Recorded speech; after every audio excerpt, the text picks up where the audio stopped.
Hey guys, welcome to Boxing Squared for boxing news and views from around the internet.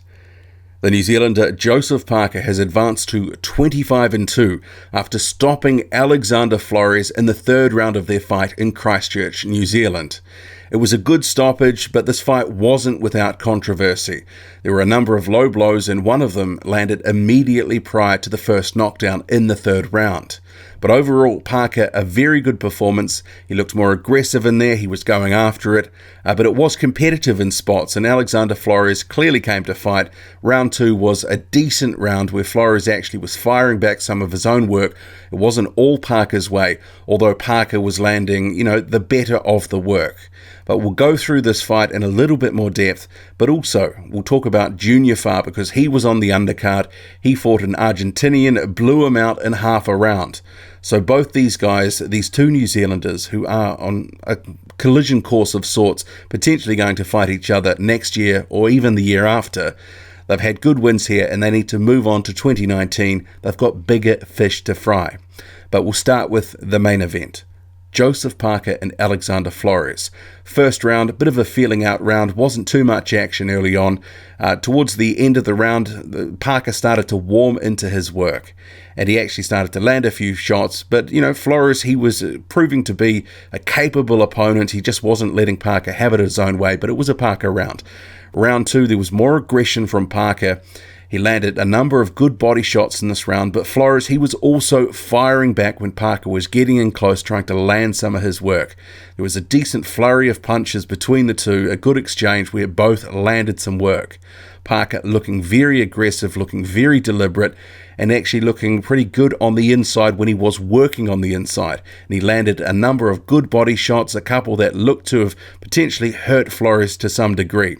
But Flores, he was certainly guarding against the right hand, had that left glove up, and he caught a big one on the glove towards the end of the round.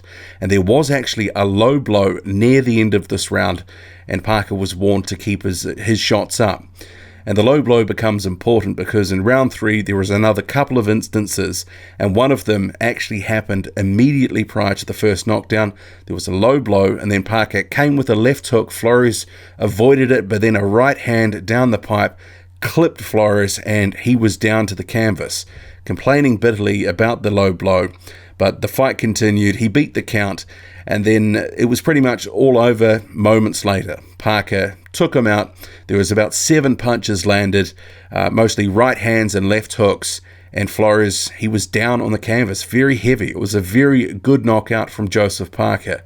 But after the fight, Team Flores, very stony-faced, weren't very happy about the low blows in the fight. And Flores was actually talking to Parker in the center of the ring about it because that came out in the post-fight interview. And also the interviewer asked Parker about it.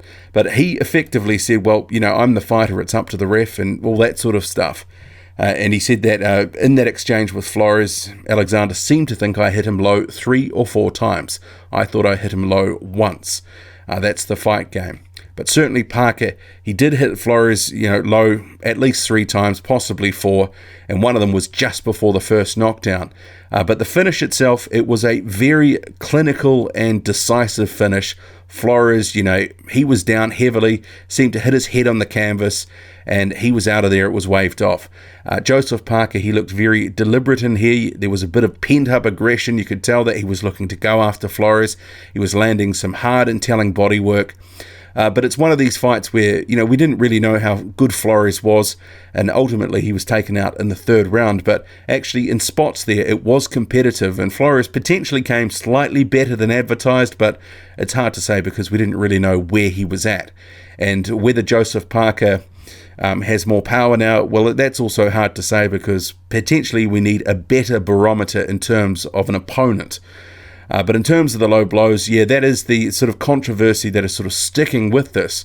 But, with this all, it should come as no surprise to some degree because Joseph Parker actually telegraphed this well ahead of the fight, saying he was willing to throw nut shots and elbows.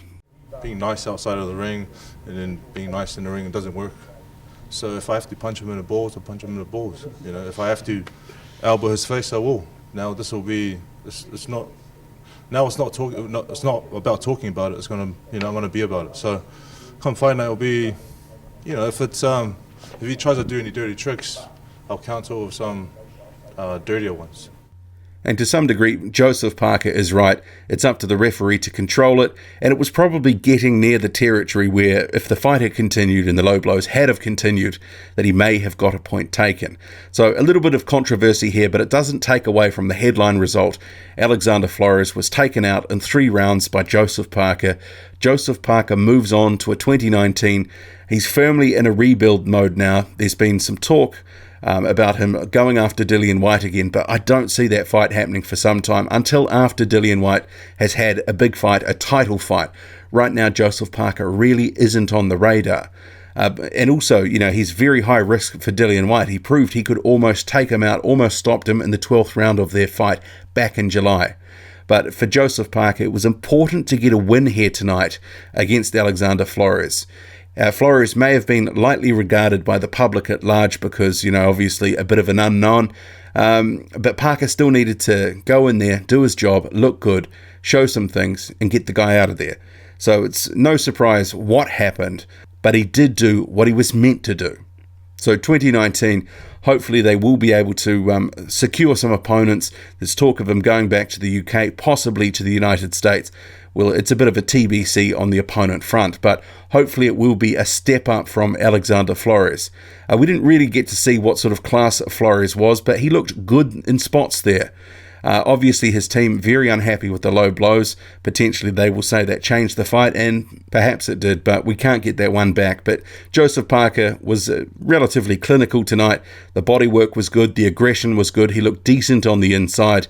But Flores maybe not the opponent to really get a gauge on some things like power and, whatnot in terms of progression on a number of things, because we don't know how good this guy is. If he gets in there with a top 20 or a top 30 guy, we may have a better indication of where he's really at. But the sky's the limit. If he can get back into a couple of decent fights, he can get back in the hunt for a title. Junior Fa, meanwhile, he was fighting an Argentinian, Rogelio Omar Rossi. There's not much to say here because Junior Fa came out from the outset swarming the guy, really looking to put it on him. There was a first knockdown within about 30 seconds, and the fight was over a minute later. A very good straight right hand had Rossi just all over the place. The fight was waved off, and that was all she wrote. Fa, he looked sharp, he looked snappy in there, decent power, good movement. I think his promoter, his American-based promoter, Lou DiBella, will be heartened by that performance. Fa's had a bit of a down year. This was his 3rd fight. For a prospect, obviously, it's not ideal to have that many fights in a year, but he's had some underlying health issues. He looks to have overcome them now, and the performance tonight, albeit against an overmatched opponent, he also did what he had to do too. So overall, Junior Fa, he looked good, on to bigger and better things, hopefully, for 2019. If they're ever to build a fight between Fa and Parker, I think Fa needs to do a bit more on his end, beat a couple of decent contenders to get a bit more buzz and hype behind his name. We have heard that the fight has been offered to him already, but as with all things, money is the issue right now. There's just not enough on the table for the Fa camp to accept the fight. There has been talk, from within the New Zealand media and different stories that have come out that Junior Fa's camp has asked for $500,000, but that money isn't there for that fight right now. Duco has sort of said, you're talking crazy money. And in terms of the what next, well, I guess it's all there for Junior Fa and Joseph Parker to keep going. They've got to keep fighting better opponents on the way up, try to get into some title eliminators. Fa, he's already number 10 ranked in the WBO. He's looking for a title eliminator or something similar to get himself, bumped up the ranks even higher, potentially into a final eliminator down the road. And Joseph Parker, he's ranked highly in the WBC at the moment, but elsewhere he doesn't have any rankings. So this fight tonight will probably help his cause potentially get ranked in the WBO. We'll have to see on that front. But if you caught the fight, what did you make of it all? But if you didn't, what do you make of Parker's future prospects? He beat a guy he was supposed to beat, as did Fa. They both looked good. And on to bigger and better things, hopefully, for both. Drop a comment, loud and often. Hit like, hit subscribe, follow me on Twitter. Boxing_squared. I'm out.